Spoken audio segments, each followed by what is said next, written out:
जीवांश पदार्थ का विच्छेदन।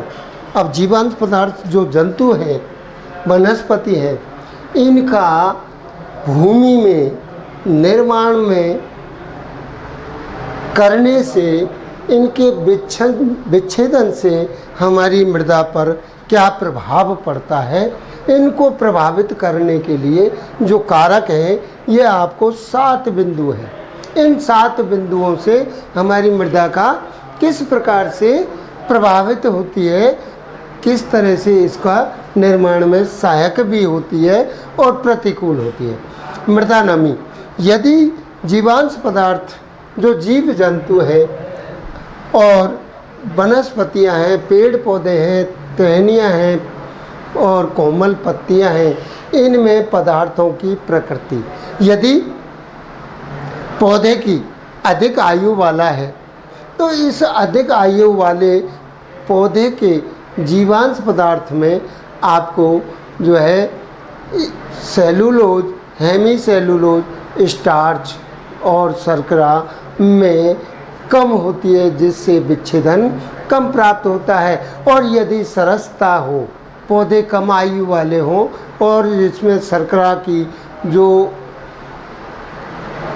स्थिति है या जो शर्करा अधिक मात्रा में पाया जाता है, तो वो नाइट्रोजन से विलय होकर के पदार्थों में जल्दी सड़ गल जाता है या उसका विच्छेदन शीघ्र गति से होता है। जबकि अधिक आयु वाले पौधों के जो है पत्तियां, वनस्पतियां हैं या टहनियां हैं, उनका विच्छेदन कम गति से होता है। ये पदार्थों के पादप पदार्थों की प्रकृति में। तो ये जो है सेलुलोज, लिग्निन है, प्रोटीन है, वसा है, वसीय यौगिक है, स्टार्च है और कार्बोहाइड्रेट है। इनका जो है इन पदार्थों में अधिक आयु वालों में जो है इनकी गति धीमी होती है तथा कम आयु वाले पौधों में सरसता अधिक होने के कारण इसकी प्रकृति में जो है अत्यधिक शीघ्र गति से विच्छेदन होता है। ये जो है आपको पादप के और जीवांशों की प्रकृति पर निर्भर है, उनकी आयु पर निर्भर है, उनके अवधि पर निर्भर होती है।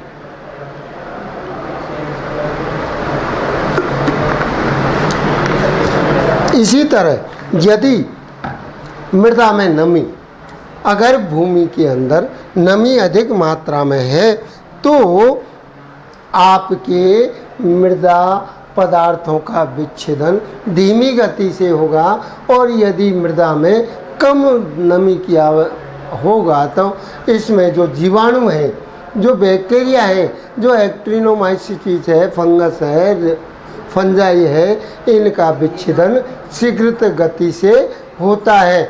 मृदा में वायु संचार। तीसरा है, यदि मिट्टी के अंदर वायु मतलब मिट्टी के जो कण हैं, वो कण स्पोर्स हैं, अगर मृदा के जीवांश पदार्थों में, मृदा में जो जीवांश पदार्थों का विच्छेदन होता है, उसमें मृदा के अंदर जो कण होते हैं, उन कणों के मध्य में कैपेसिटी जो है दूरी बढ़ जाती है, अर्थात उनके पोर स्पोर्स होते हैं वो जो है 47.64 के करीब हो जाते हैं और वायु अधिक होता है।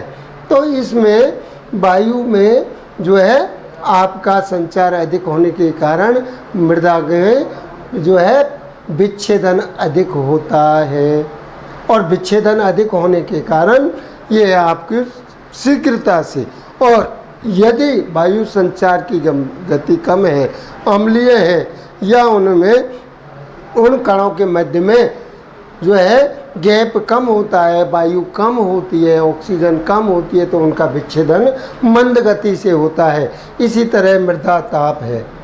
मृदा ताप में भी जब खनिज जीवांश पदार्थों का विच्छेदन 5 डिग्री सेंटीग्रेड से शीघ्र गति से शुरू होता है और उपयुक्त जो है इसका 5 डिग्री सेंटीग्रेड से, और उपयुक्त जो तापक्रम है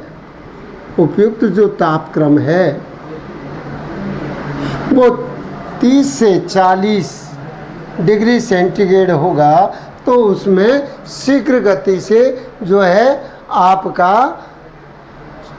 विच्छेदन शीघ्र गति से होगा। ये जो है ये मृदा ताप में प्रभावित करता है और मृदा निर्माण में भी सहायक होता है। कार्बन और नाइट्रोजन का जो अनुपात है, वो कार्बन नाइट्रोजन का जो अनुपात है वो यदि शर्करा होती है और शर्करा होने पर कार्बन का संकुचित होना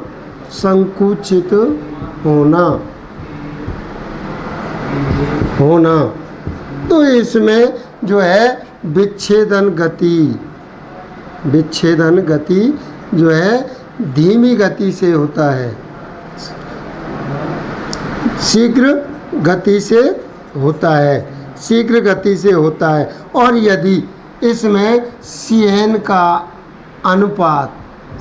का अनुपात यदि विसृत हो जाता है तो इसका विच्छेदन धीमी गति से होता है।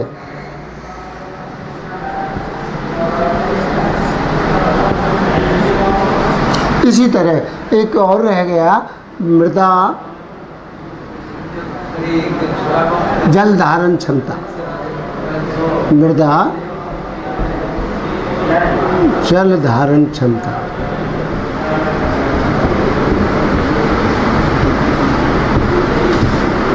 जिस भूमि में पानी की यदि मात्रा अधिक है, जल धारण करने की क्षमता है, तो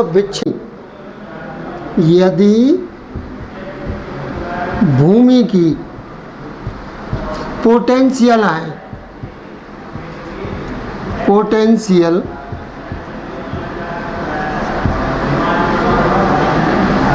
H की प्रगाढ़ता 7 हो तो वह भूमि उदासीन होती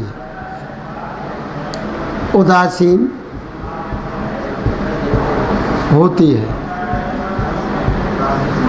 और ये जो उदासीन होती है उसमें जीवांश पदार्थों का विच्छेदन जो है शीघ्रता से होता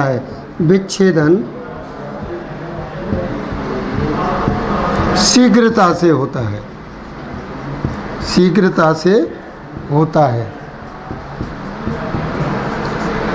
और यदि अम्लीय और क्षारीय भूमि हो, यदि अम्लीय भूमि में यदि हम अम्लीय भूमि में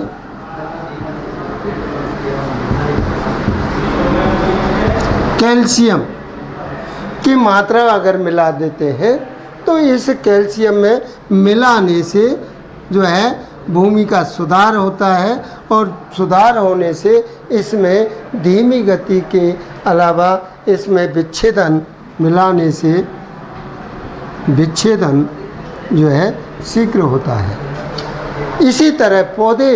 इसी तरह भूमि में उर्वरकों का देने से जो है पोषक तत्वों की मात्रा शीघ्रता से प्राप्त हो जाती है। ये आपको जो है जीवांश पदार्थों को प्रभावित करने वाले 7 फैक्टर है। इन 7 फैक्टरों को आप जो है विशेष कर ध्यान रखकर जो है याद करने के लिए